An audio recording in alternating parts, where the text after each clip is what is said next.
So Benjamin Reese, a 51-year-old seventh grade teacher at a middle school in Warner Robins, Georgia, was fired recently from his job after being charged with making terroristic threats and being cruel to children. The incident happened late last year, but he just got fired, just recently in the last couple weeks. I think it Uh-huh. was actually this past week he got fired. But witnesses say that he threatened to behead a student over comments she made about the Israeli flag hanging in the classroom. The student's Mm. family told CNN this week that they learned that they heard from the media first, not the school, about the threats, which Ooh.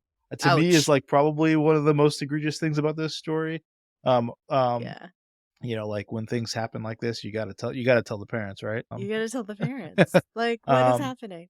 so yeah, basically on December 7th, he yelled at three girls in the hallway. He said things like, "quote You motherfucking piece of shit. I'll kick you in the ass. I should cut your motherfucking head off." Another teacher nearby said that they heard Reese call one of the three students my anti-Semitic friend.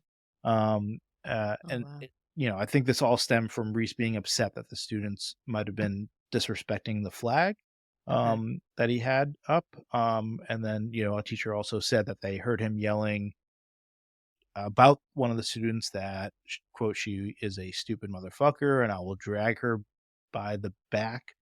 I'll drive her by the back of my car and cut her fucking head off for disrespecting my Jewish flag. Just a lot of crazy things. Yeah. So now I guess first, what's your reaction? Disturbing, unhinged. I'm saddened that this is a teacher who, like, you know, most parents, you're a parent now, like, really trust leaving their children, Yeah. in school with adult kind of supervisor, and it's problematic when this happens. And I think like this school system did the right thing of letting this person go. I am concerned for this individual. I think there there was a lot happening. This war has caused a lot of interesting reactions from people. I mean, I know I've shared with you like personal, you like you said, I'm pretty active on social media within my own personal network.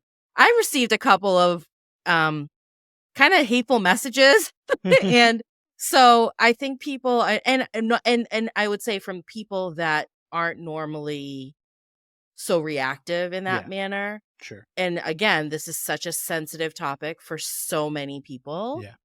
Um I'm not at all making any, um, you know, justifications for behaviors.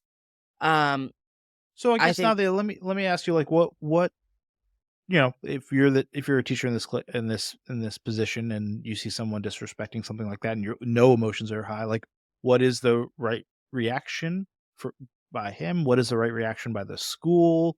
Like, how do you think about this as a leader who maybe you see someone on your team that is like really like just raging about something, regardless of what yeah. issue it is? Like, how would you? Well, give me some advice. Yeah, I mean, so I'm not I don't work in the school system, there's a reason for that, but if this happened in the workplace, what I would say is, like, there's conflict management techniques that you can use to kind of, like, mitigate a situation.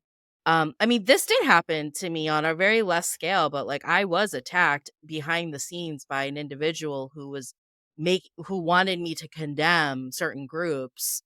And I was Recently. singled out recently, and I was Mm, singled out because I'm Muslim. mm. And so, w it takes and did I handle the situation accordingly? I'm not sure, but what I believe to do is, like, to bring this to the people who have power and So to someone was trying suggest. to like prod you into doing or saying something, and you had to react. Yeah, and someone might call that entrapment, Mm. and I felt entrapped.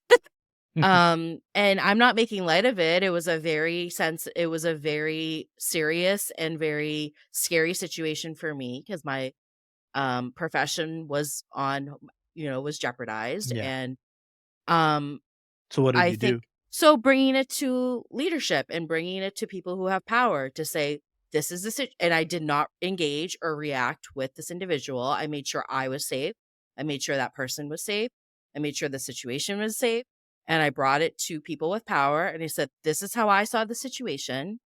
And I would like something to be done about it. And again, I don't know if that's the right way to approach it, but that's how Yeah, I approached it. sure. And when I think about leadership behavior and I think about other conflicts that have, have happened in the workplace, I do believe that there's avenues. If there's a trusting culture and a culture where you feel psychologically safe to be able to do that, then that should be the mechanism in which you can, or you should be able to have a conversation with that individual. But if you feel Yeah. that individual might be unhinged or may not be receptive to what you are giving feedback on, then the next alternative is to bring it to people with power. Yeah, I think this is I know that we started with this teacher in Georgia, but I think actually this is really good to kind of double click on, and that is because I think a lot of American Muslims are feeling angry at times, and even angry in the workplace if they're checking their social media, if they're checking the news and seeing stuff that happens. So I think people are definitely on edge, and so I think your advice here is straight on, and you know And if you don't feel like you have people in power that will support you, then go to CARE. That's why we have Mm, CARE. the CARE is a Council civil of rights American organization, Islam, right? yeah, Go to your local police department if you don't feel safe. Like, don't react in a way that you will jeopardize yourself or jeopardize other yeah, people and their safety. yeah, um, I think also, what I had to do, is I had to get off of social media too, and, Hmm. that was overwhelming for me in terms of, affecting my emotions, and I know it's a privilege to be able to tune that out, and just, I'm still obviously reading about stuff, but, for whatever reason, that kind of doom scrolling, late at night or, uh, um, you know, downtime just wasn't good for me.